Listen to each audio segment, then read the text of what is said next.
Hello, this is the lecture of Design of AC Machine DSCM. In this lecture, we will study the stator winding design. So, first of all, first point is stator winding. Okay, type of stator winding.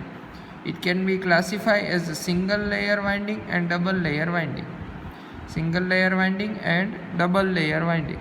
What is the meaning of single layer winding? In single layer winding, each slot of stator contains only one coil side. Okay, each slot of stator contains only one coil side, while in double layer winding each slot of stator contains two coil sides. એટલે કે single layer હોય તો સ્ટેટરના એક slot હશે, બરાબર, એક સ્લોટમાં એક જ કોઇલ સાઇડ હશે. જો ડબલ લેયર વાઇન્ડિંગ હશે તો એક સ્લોટમાં બે કોઇલ સાઇડ્સ હશે. એની ઉપરથી એવું કહી શકીએ કે આમાં એક સ્લોટમાં એક કોઇલ સાઇડ છે, બીજા સ્લોટમાં બીજી કોઇલ સાઇડ છે, અને બે કોઇલ સાઇડ ભેગી થાય અને એક કોઇલ બને, બરાબર. એટલે આમાં એવું કહી શકીએ કે number of coils equal to the half of the number of slot. એટલે જેટલા સ્લોટ હશે એની કરતાં હાફ નંબરની કોઇલ્સ હશે, બરાબર. કેમ? કારણ કે બે સ્લોટ ભેગા થઈને એક કોઇલ કન્સ્ટ્રક્ટ થાય છે, કારણ કે એક સ્લોટમાં એક સાઈડ છે, બીજા સ્લોટમાં બીજી સાઈડ છે, બે સાઈડ ભેગી થઈને એક કોઇલ બને. એટલે કે એક કોઇલને કમ્પ્લીટ થવા માટે બે સ્લોટની જરૂર પડે. એટલે આમાં જેટલા સ્લોટ્સ હશે એની કરતાં હાફ નંબરની કોઇલ હશે. આમાં એવું ના થાય, બરાબર. આમાં શું હશે તો કે આમાં જેટલા સ્લોટ્સ હશે એટલી જ કોઇલ હશે. કેમ? કારણ કે આમાં એક સ્લોટમાં બે કોઇલ સાઈડ છે. Okay, so this is the single layer winding. Second one is double layer winding. Okay, single layer winding is used for small motors, okay, and for small number of slots. So with lower rating of motor we will use the single layer winding. Okay, double layer winding is used mainly for medium size and large size motors or generator. Okay, it uses the open slot. એટલે કે આ તમે જ્યારે use કરશો ત્યારે open સ્લોટ્સનું preferable હોય. Okay, હવે આ ઓપન સ્લોટ શું છે એ આપણે નેક્સ્ટ હમણાં સ્ટડી કરશું, બરાબર. Okay, second thing, for three phase induction motor stator winding, either it will be done in star connected or delta connected. Okay, આ તો single layer winding, double layer winding. Second વસ્તુ છે કે તમે જે થ્રી ફેઝ ઇન્ડક્શન મોટરના stator વાઇન્ડિંગનું winding કરશો વાઉન્ડ, બરાબર, then you can done into the star connected or delta connected type. એટલે તમે સ્ટાર કનેક્શન નહીં કરી શકો અને ડેલ્ટા કનેક્શન પણ કરી શકો. Okay, now this is just for your knowledge that squirrel cage induction motor generally use delta type winding. Okay, squirrel cage induction motor હશે એમાં જનરલી ડેલ્ટા ટાઈપ વાઇન્ડિંગનો જ યુઝ થાય. While in slip ring induction motor, okay, we will use the external resistance in rotor circuit. Okay, slip ring induction મોટરનો main advantage હતો એ જ હતો કે એમાં એક્સટર્નલ રેઝિસ્ટન્સ છે ને તમે રોટર સર્કિટમાં એડ કરી શકો. એડ આપણે એટલા માટે કરતા હતા two increase the starting torque. Okay, so in maximum time we will start our slip ring induction motor by using the external resistance. Okay, so either star connection or delta connection will prefer, okay, as per its requirement. Okay, so this is the stator winding and types of stator. Second point is stator turns. Okay, આપણે fix કરી લીધું કે ભાઈ stator winding હશે, single layer હશે કે double layer હશે, અથવા તો સ્ટાર અને ડેલ્ટા હશે. એ પછી સ્ટાર કે ડેલ્ટા હોય કે સિંગલ લેયર હોય કે ડબલ લેયર હોય એમાં ટર્ન્સ કેટલા હશે. ઓકે, ટર્ન્સ કેટલા યુઝ કરશો? Now we have to decide that. So that's why they are known as stator turns. Okay, here we are discuss for per phase value. Okay, so stator turns પર phase. Okay, we will derive number of stator turns per phase from this equation. આના number આપણે ક્યાંથી find કરશું તો કે આ equation ઉપરથી.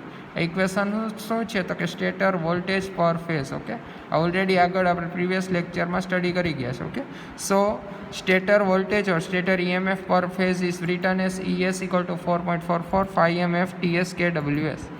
Okay, here phi M represent the flux, maximum flux, F represent the frequency, TS represent the number of turns per phase, and kWs stands for winding factor. Okay, now our aim is to find the stator turns. Okay, so we will make TS here.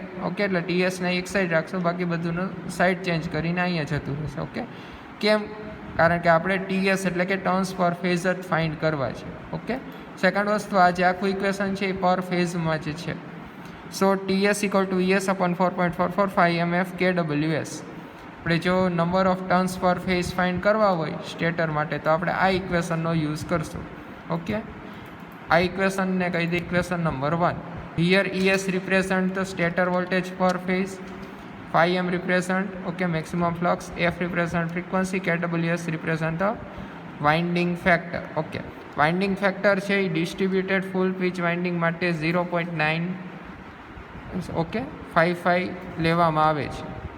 અમે જ્યારે example study કરશો ત્યારે આ ઇક્વેશનનો use થશે, બરાબર. એમાં આપણે KWS ઘણીવાર આપી દીધો હોય છે, નકર આપણે 0.955 આઈડિયલી એઝ્યુમ કરવાનો હોય. ફ્રીક્વન્સી આપેલી હશે. આ સ્ટેટર EMF છે, બરાબર. EMF પર ફેઝ અથવા તો વોલ્ટેજ પર ફેઝ પર સ્ટેટર. સેકન્ડ થિંગ 5M એટલે મેક્સિમમ ફ્લક્સ. જો તમારે આ ફાઇન્ડ કરવું હોય તો આ બધી વેલ્યુ હોવી જોઈએ. ES હશે, KWS તો આ લઈ લેશું, બરાબર. F હશે એ 50 હશે. આ ફાઇન્ડ કરવાનું થશે. આ ફાઇન્ડ કરવું હોય તો આની માટે ક્યુ ઇક્વેશન યુઝ કરવાનું. So we will use the equation of specific magnetic loading, બરાબર. સ્પેસિફિક મેગ્નેટિક લોડિંગનું ઇક્વેશન છે BAV ઇક્વલ ટુ P5/πdl. આપણો એમ છે 5M ફાઇન્ડ કરવાનો, એટલે આમાંથી 5M ને સૂત્રણ કરતાં બનાવીએ તો BAV ઇન્ટુ πdl/P. એટલે આ ઇક્વેશનમાંથી 5M ફાઇન્ડ કરશો, એ 5M ને આમાં પ્લેસ કરશો એટલે આપણને નંબર ઓફ સ્ટેટર ટર્ન્સ પર ફેઝ મળી જશે. This is the equation 1. આ ઇક્વેશન અને આ મેથડ તમને, બરાબર, આ બધું છે એ એક્ઝામ્પલમાં યુઝ થશે, એટલા માટે યાદ રાખજો. So this is the equation for finding stator turns પર phase TS. Now we will find the stator conductor area. Turns આપણે ફાઇન્ડ કરી દીધા, બરાબર. પણ આ ટર્ન્સને આપણે વાઉન્ડ કરવા માટે કંડક્ટરની જરૂર પડશે. That is known a stator conductor. હવે એ સ્ટેટર કંડક્ટર હોય એનો એરિયા કેટલો લેવાનો. Stator conductor area means stator conductor cross sectional area, બરાબર. એની માટે આપણે એક ઇક્વેશન યુઝ કરશું. That equation is of current density for stator conductor. Del equal to I/L. This is the equation of current density. આ ઇક્વેશનમાંથી આપણે શું ફાઇન્ડ કરશું? Stator conductor area. આને સૂત્રનો કરતા બનાવીએ એટલે AS equal to IS/ΔS. Again this will take as a 3 to 5 Ampere/mm². Normal machine માટે આની વેલ્યુ કેટલી હોય? 3 to 5 Ampere/mm² લેવામાં આવે. એટલે આપણે આની વેલ્યુ 3 to 5 વચ્ચે લેશું. એક્ઝામ્પલમાં તમને આ ઓલરેડી આપી દીધું હશે, અથવા તો ન આપ્યું હોય તો 3 to 5 વચ્ચેની વેલ્યુ તમે ઇનપુટ કરી શકો. એટલે આ મળી ગયું. હવે આપણો એમ શું છે? IS ફાઇન્ડ કરવાનું. કેમ? કારણ કે આપણે ફાઇન્ડ કરવાનું છે ક્રોસ સેક્શનલ એરિયા. અહીંયા S છે, it stands for stator conductor. So that's why S is represented and prefix of every quantity. It represent the stator. So ΔS is already taken. Now our aim is to find IS. So how we will find the IS find કરવા શું કરશું? તો કે આપણે આ equation use કરશું, બરાબર. આ કેવી ઇક્વેશન છે? KVA રેટિંગ વાળું, બરાબર. KVA rating of 3-phase induction motor. Q equal to 3 ES IS 10⁻³ Our aim is to find IS. So IS equal to Q/3 ES into 10⁻³. Q હશે એ KVA રેટિંગ હશે, બરાબર. એ ઓલરેડી તમને આપી દીધું હશે. કોઈ પણ મશીન ડિઝાઇન કરવી હોય તેના KVA રેટિંગ હોય, બરાબર. એ રિપ્રેઝન્ટ કરી દીધા કે આટલા KVA માટે ડિઝાઇન કરવાનું છે. ES છે EMF સ્ટેટર કંડક્ટર પર ફેઝ, બરાબર. આ પણ ગિવન હશે, એટલા માટે આ બધી વેલ્યુ ઉપરથી આપણે IS ફાઇન્ડ કરી શકીએ, બરાબર. પછી શું કરશું? તો કે આ IS ને ક્યાં પ્લેસ કરશું? અહીંયા. એટલે ΔS અને IS બંને મળી જાય એટલે આપણને મળી જાય શું મળી જાય? તો કે સ્ટેટર કંડક્ટર એરિયા AS આપણને મળી જશે, બરાબર. હવે સેકન્ડ થિંગ છે, બરાબર. This is four your knowledge that four small diameter up to 2 mm, એટલે કે એની ઉપરથી આપણને જે ડાયામીટર મળે કંડક્ટરનો, જો 2 mm સુધી ન હોય તો રાઉન્ડ કંડક્ટરનો યુઝ કરવાનો. બટ જો ડાયામીટર એટલે કે ડાયમેન્શન કંડક્ટર આ સ્ટેટર કંડક્ટરના હાઈ હોય, એટલે કે diameter is greater than 2 mm or 3 mm, then we have to use the strip type conductor. We have to use strip type conductor or bar sub. We cannot use the solid round conductor, due to its own disadvantages, બરાબર. એ અત્યારે આપણે discuss નહીં કરીએ, but this is just for your information. So this is the design of stator winding, stator turns, stator conductor area. એટલું આપણે study કર્યું, બરાબર. Stator, conductor, સ્ટેટરમાં કયું વાઇન્ડિંગ પ્લેસ કરશું, એ વાઇન્ડિંગ પ્લેસ કરીએ એ વાઇન્ડિંગમાં નંબર ઓફ ટર્ન્સ કેટલા હશે એ second factor. Okay, number of turns સાથે એ જે એની માટે તમે જે કંડક્ટર યુઝ કરો સ્ટેટર કંડક્ટર, એનો ક્રોસ સેક્શનલ એરિયા કેટલો હશે, એટલે 3 ફેક્ટર થયા. હવે ફોર્થ ફેક્ટર છે stator core, design of stator core, બરાબર. આખી જે તમે કન્સ્ટ્રક્શનમાં જોયું હશે સ્ટેટર કોર, એની ડિઝાઇન કરવાની છે. Okay, now you already know that stator core is made of high grade silicon steel, okay, with laminations.